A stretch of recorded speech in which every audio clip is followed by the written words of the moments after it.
Pamela Blair, the actress who originated the role of Val in the musical A Chorus Line, has passed away at the age of 73.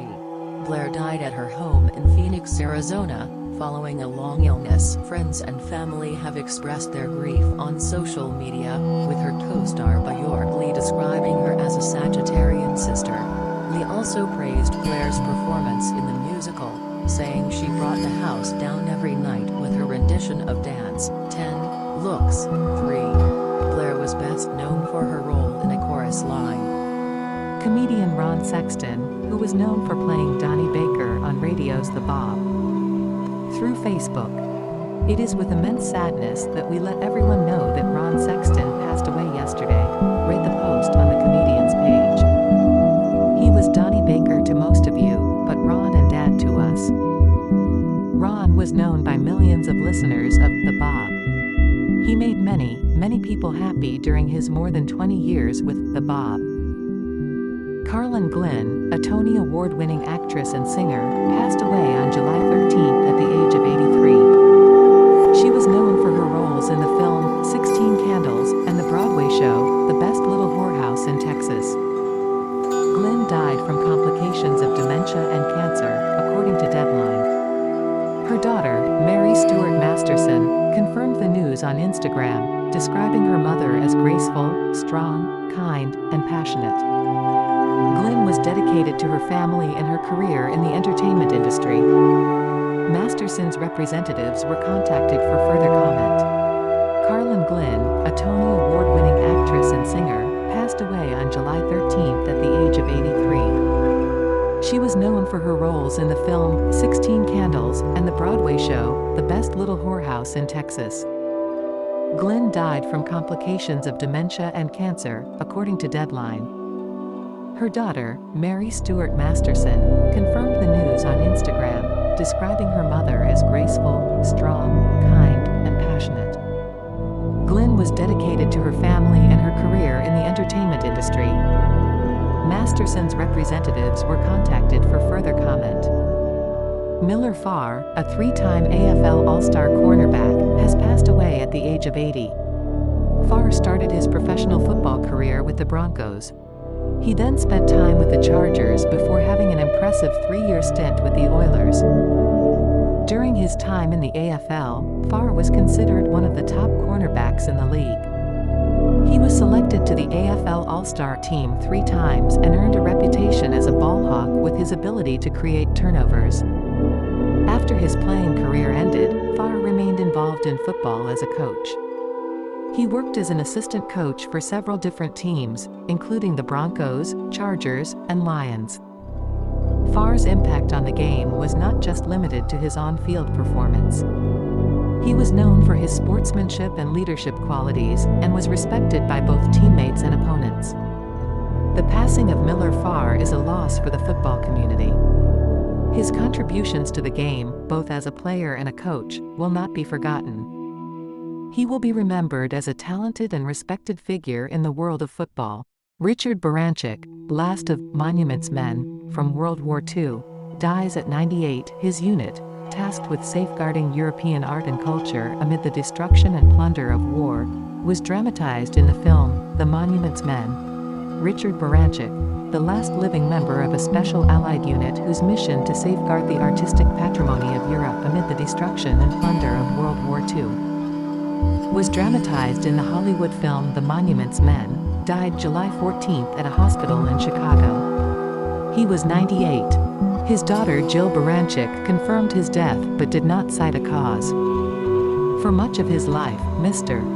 Baranczyk was known as an architect, sought after for the stylish homes, high-rise apartment buildings and office complexes that he and his firm designed in his home city of Chicago and across the country. But in his final years, he came to renown for his role in a chapter of World War II that had long gone unnoted. For 3 months after the end of the war, Mr. Baranczyk, then a 21-year-old private first class in the U.S. Army, assisted in the operations of a unit known as the Monuments, Fine Arts, and Archives section. Josephine Chaplin, the daughter of Charlie Chaplin and Una O'Neill, who was an accomplished actress in her own right, has died at 74. according to a report in Le Figaro, which cites her children Charlie, Julian and Arthur. Josephine Chaplin, the daughter of Charlie Chaplin and Una O'Neill, who was an accomplished actress in her own right, has died at 74, according to a report in Le Figaro, which cites her children Charlie, Julian and Arthur. She died on July 13th in Paris. Chaplin got her start as an actress in one of her father's final films, Limelight, 1952, as a child who appears in the opening scene. She was one of 5 of the director's children featured in the somewhat autobiographical project. She also appeared briefly in her father's final film, A Countess from Hong Kong, 1967, with sisters Geraldine and Victoria. Josephine Chaplin, the daughter of Charlie Chaplin and his 4th wife, Una O'Neill, died on the 13th of July in Paris, her family said on Friday. The actor, who starred in films including Pier Paolo Pasolini's The Canterbury Tales, was 74. The Real Charlie Chaplin as the Tramp. The Real Charlie Chaplin.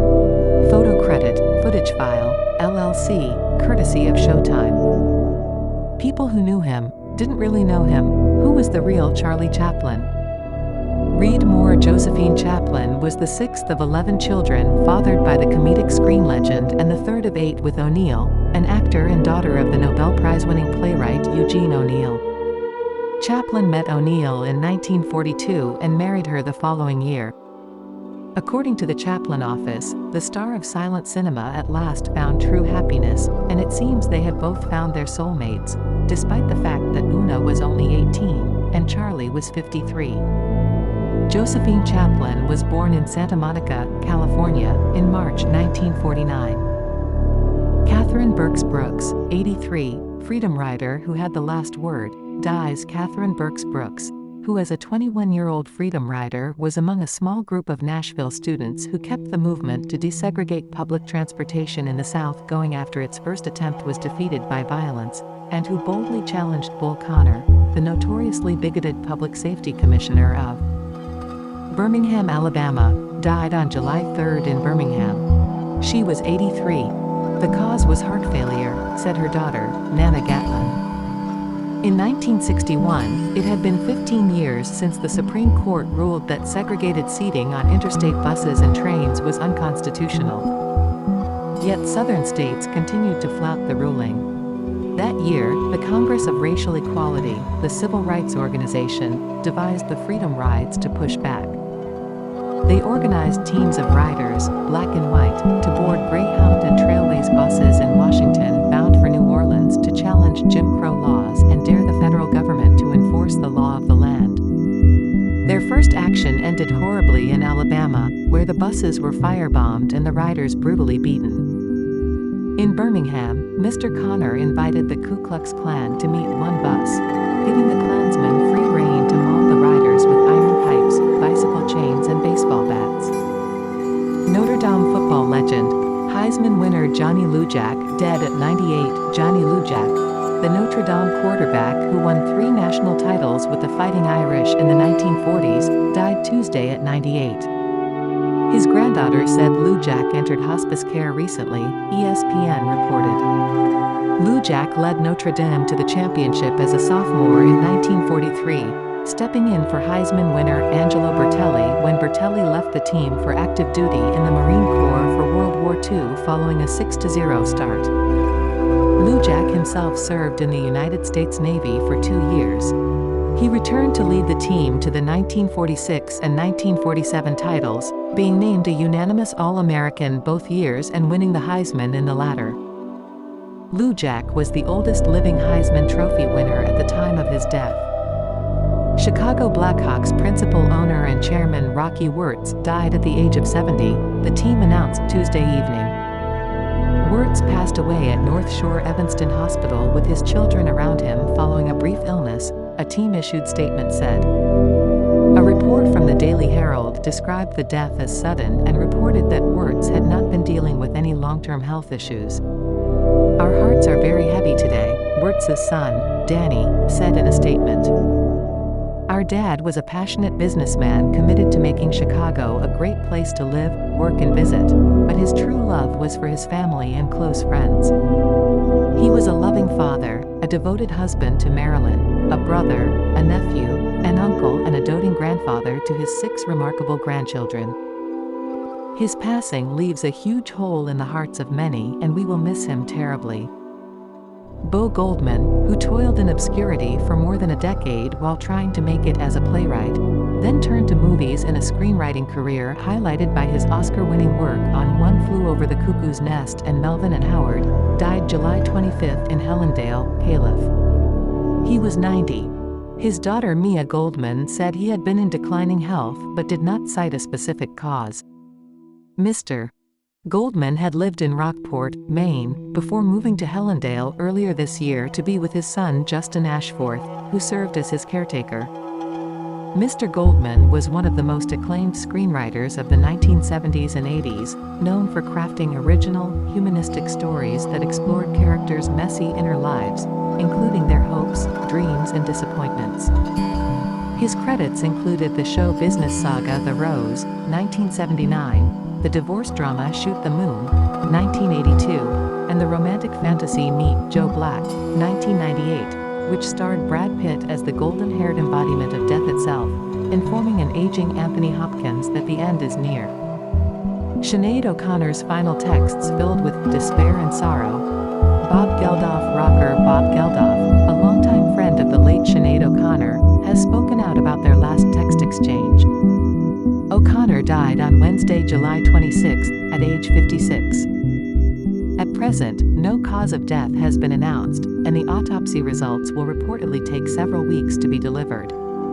However, her 17-year-old son, Shane, died by suicide in January of 2022, and she later wrote on Twitter, "I've decided to follow my son. There is no point living without him." Her final tweet earlier this month referenced Shane. "Been living as undead night creature since," she wrote. "He was the love of my life, the lamp of my soul." Randy Meisner, founding member of the Eagles, dead at 77. Randy Meisner, a founding member of the Eagles, who co-wrote and sang the band's hit song Take It to the Limit, has died. He was 77. The Eagles are sad to report that founding member, bassist, and vocalist, Randy Meisner, passed away last night, July 26, in Los Angeles at age 77, due to complications from chronic obstructive pulmonary disease, COPD, the band announced Thursday on its website. Randy was an integral part of the Eagles and instrumental in the early success of the band.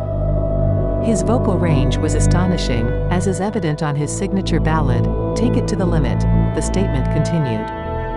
Born on March 8, 1946, in Scottsbluff, Nebraska, Meisner formed the Eagles in 1971 with Glenn Frey, Don Henley, and Bernie Leadon. He worked on many of the rock group's albums, including Eagles, Desperado, On the Border, One of These Nights, and Hotel California.